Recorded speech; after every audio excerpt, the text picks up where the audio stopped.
Bonjour, 13 août 2017.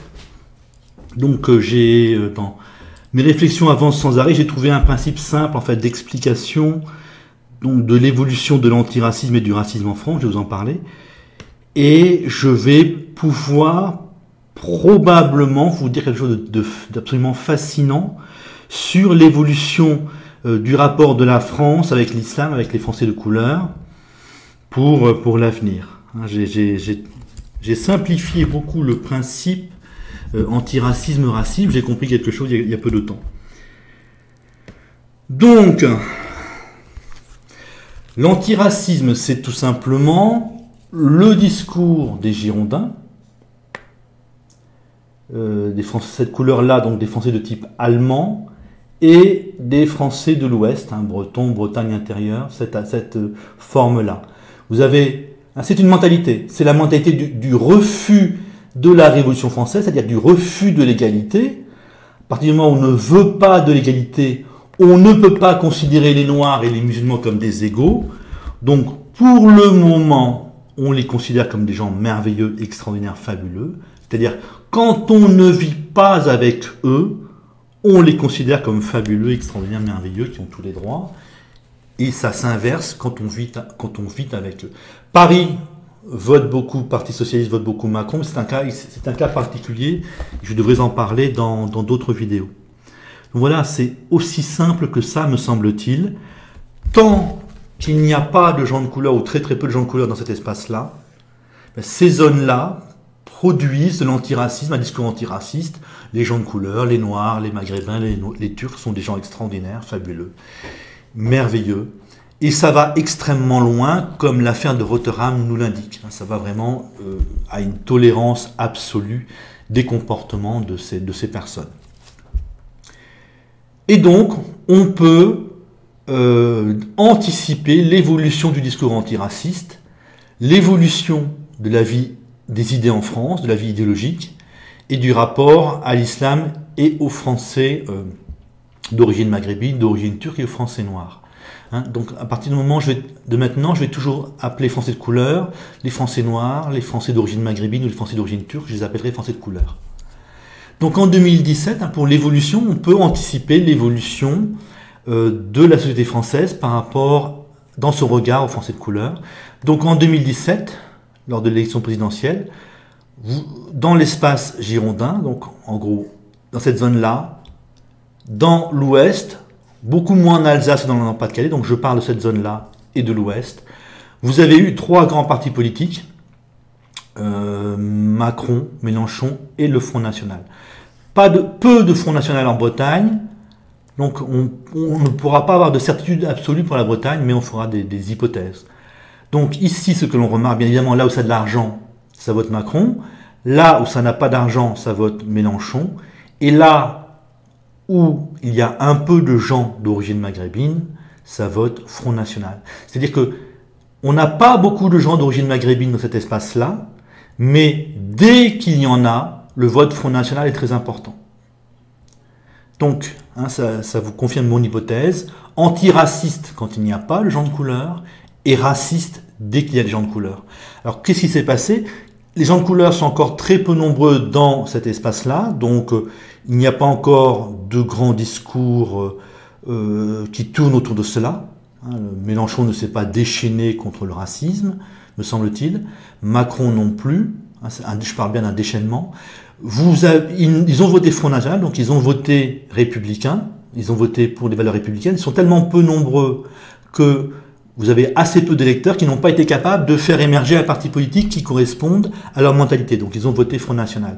Mais ce qui est sûr, c'est qu'il y aura de plus en plus de gens d'origine maghrébine, et probablement de gens de couleur, dans les départements où ils sont déjà là, et dans les autres départements. Donc on va vers de plus en plus un vote raciste dans cet espace-là, et certainement en Bretagne, tout simplement parce qu'il y aura de plus en plus de gens de couleur, ou en particulier d'origine maghrébine, dans cette zone-là, ce grand espace-là, sud-girondin, de mentalité allemande. Ici, dans ce domaine-là, c'est une mentalité anglaise. Donc, vous aurez à un moment, bien évidemment, les immigrés, les enfants d'immigrés sont plutôt pauvres et vivent dans des zones pauvres, donc avec des Français blancs pauvres ou à côté de Français blancs pauvres.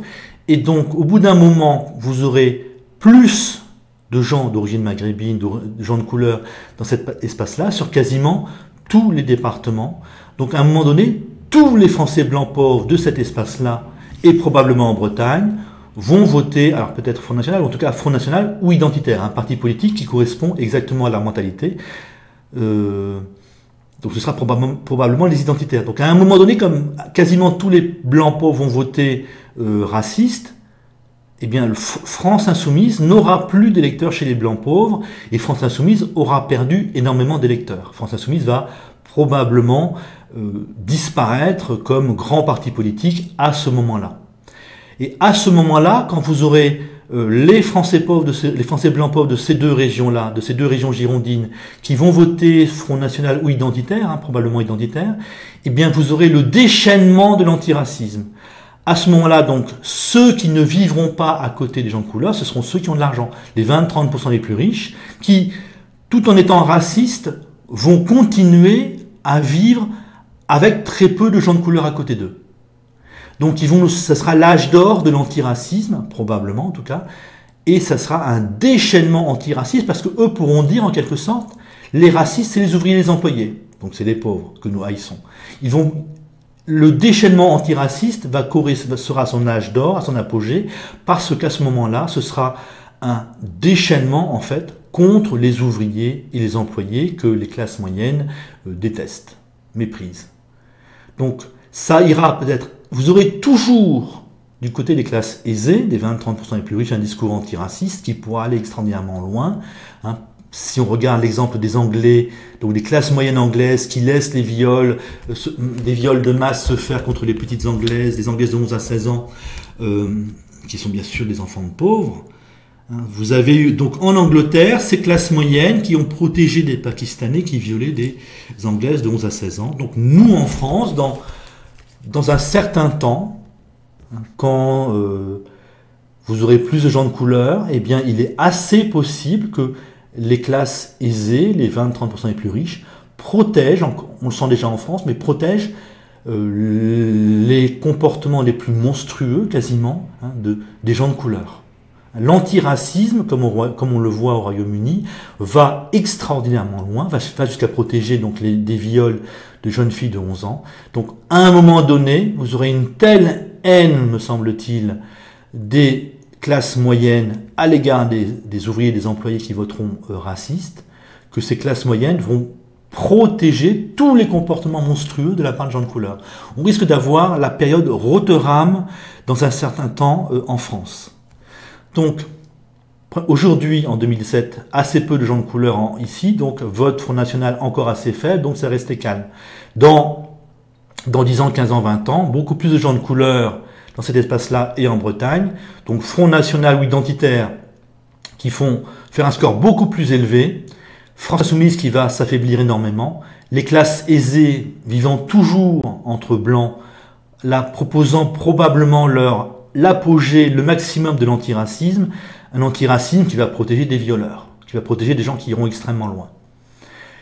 Puis, les Français de couleur vont continuer probablement à être de plus en plus nombreux, mais aussi à monter dans la vie collective, dans la vie sociale, dans la stratification sociale. Vous aurez de plus en plus de Français de couleur qui seront médecins, enseignants, avocats. Et comme il ne faut pas beaucoup de gens de couleur pour activer le racisme dans ces régions-là, il suffira d'avoir finalement assez peu de Français de couleur qui seront dans les classes moyennes pour qu'à ce moment-là, tout l'espace ici, ainsi qu'en Bretagne, dans l'Ouest plutôt, que toute cette zone-là passe au racisme, entièrement. Vous comprenez le principe, dès qu'il y a des gens de couleur à côté d'eux, ils virent au racisme. Donc, les gens de couleur étant peu nombreux, vous avez aujourd'hui simplement une partie des ouvriers qui vit à côté de gens de couleur et qui votent Front National. Ouvriers parce que, bien évidemment, les immigrés sont des pauvres qui vivent avec les Français pauvres, là où c'est le terrain, le prix de l'immobilier le moins cher. Les loyers sont les moins élevés, le prix des maisons est le moins élevé. De plus en plus nombreux, les Français de couleur vont donc côtoyer de plus en plus d'ouvriers et d'employés blancs, donc des pauvres, qui vont voter Front National ou identitaire à ce moment-là. dans cet espace-là et dans l'Ouest. Puis, à un moment donné, ils seront encore plus nombreux et ils vont monter dans l'échelle sociale. Et côtoyant, cette fois-ci, toute l'échelle sociale, les Français de couleur vont susciter le rejet de tous les gens qui habitent là. Et cet espace-là, girondin, peut-être l'Alsace, peut-être le Nord-Pas-de-Calais, l'Alsace-Moselle, peut-être le Nord-Pas-de-Calais, va passer au racisme. Et donc, à ce moment-là, vous aurez le bassin parisien et la bordure méditerranéenne qui seront toujours islamophobes, et vous aurez tout cet espace ici qui, pour le moment, est antiraciste, en 2017 est encore antiraciste, mais simplement parce qu'il y a très peu de gens de couleur à côté d'eux, vivant là-bas. Donc, dans un certain temps, donc, tout cet espace ici va virer au racisme. Vous aurez une France islamophobe à 60% du territoire métropolitain, et vous aurez donc 40% à peu près du territoire métropolitain qui va passer au racisme. Voilà. Et donc, 60% d'islamophobes, 40% de racistes, les musulmans n'ont aucune chance. Littéralement. C'est à ce moment-là, ou un peu avant, que l'écrasement de l'islam se fera. Voilà. Donc, la seule chance pour ceux qui se définissent comme musulmans pour rester vivre en France paisiblement, c'est d'abandonner l'islam, ou d'abandonner l'islam visible, pour s'allier aux islamophobes ici, qui vont accepter les maghrébins, les gens d'origine maghrébine, les gens d'origine turque, du moment qu'ils ne sont pas musulmans visibles, du moment qu'ils ne sont pas des musulmans qui exagèrent. Voilà. C'est la seule solution possible pour que les Français d'origine maghrébine puissent être acceptés. Abandonner l'islam, parce que à ce moment-là, ils seront protégés par 60%, par les gens qui habitent 60% du territoire métropolitain. Et pour les Noirs, ce sera un peu le même scénario. Ici et en Bretagne, ils devraient subir plus ou moins de racisme. Donc s'ils veulent vivre tranquillement, il faudra qu'ils vivent dans le bassin parisien ou la bordure méditerranéenne. Voilà le scénario à venir dans notre relation à l'islam et aux Français de couleur. Il n'y aura pas de passivité. Pour le moment, l'antiracisme n'est que l'expression de l'absence de gens de couleur dans les régions antiracistes, ou dans les régions qui votent à gauche, ou même qui votent Macron. Voilà. C'est aussi simple que ça. Donc, vous aurez demain, ça va être dans 20 ans, 30 ans, un racisme aussi déchaîné que l'antiracisme aujourd'hui. Donc, vous avez les Anglais, les classes moyennes qui acceptent donc des viols de petites filles pauvres en Angleterre. Eh bien, il n'est pas impossible qu'on ait l'équivalent inverse dès qu'il y aura des gens de couleur chez les classes moyennes. Vous avez un antiracisme qui ira extrêmement loin dans le mépris du petit blanc, puis avec le nombre de Français de couleur qui va augmenter et leur montée dans l'échelle sociale, toutes ces régions, toutes les classes sociales de ces régions vont passer au racisme et vont probablement donc faire l'inverse. C'est-à-dire qu'en Angleterre, pour le moment, les classes moyennes protègent des violeurs pakistanais, et si les classes moyennes anglaises demain vivent, il y a tellement de Pakistanais au Royaume-Uni que les classes moyennes anglaises vivent avec des Pakistanais, donc c'est elles qui vont justifier le viol de petites filles pakistanaises au Royaume-Uni, et nous on pourrait avoir à peu près la même chose avec ces régions-là. Voilà, donc il n'y a pas du tout de soumission à l'islam, vous avez simplement des tarés qui, tant qu'ils ne sont pas à côté de gens de couleur, vénèrent l'islam, vénèrent les noirs, leur disent en gros vous pouvez tout faire.